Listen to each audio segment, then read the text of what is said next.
in the early years when the Union armies began to deploy black soldiers, the Confederates adopted a policy of any black soldier captured by the Confederacy would be shot.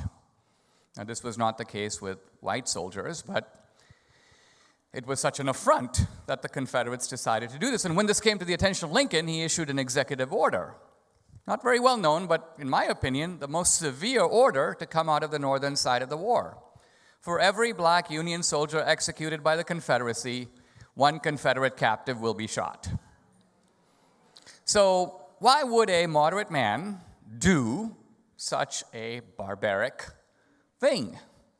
And the answer is that Lincoln realized that you have to do to them what they are doing to you if you ever want them to stop. You have to do it. And in fact, the Confederates did stop and the order was withdrawn. So where this leaves us, and I want to close with this, is we've got to recognize what's at stake. What's at stake is not just the other side is they want Medicare for all, they have free giveaways, they want socialism.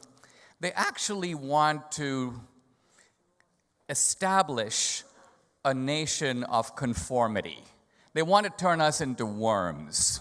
And by that I mean, you think they'd be happy they've got the media, they've got academia, they've got Hollywood. No, they want the NFL. They want a bunch of guys running with a ball. They want the Boy Scouts, and they pretty much got them. They want the Christian Baker in Colorado. And even if he goes to the Supreme Court and he wins, sue him again. Why? Not because of him.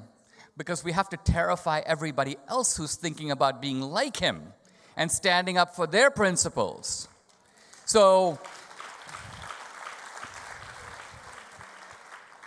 this is why we've got to realize that we need to hold them accountable.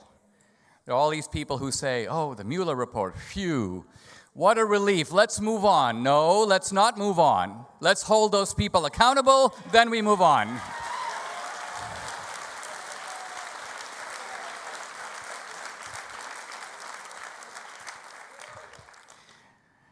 This American dream hangs in the balance. And it's not just a dream, as you all know, of economic prosperity.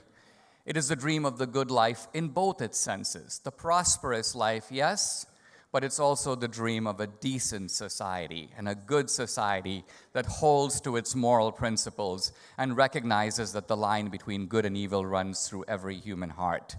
We are the custodians of that dream, and we need to fight for it as though it mattered, because it does. Thank you very much.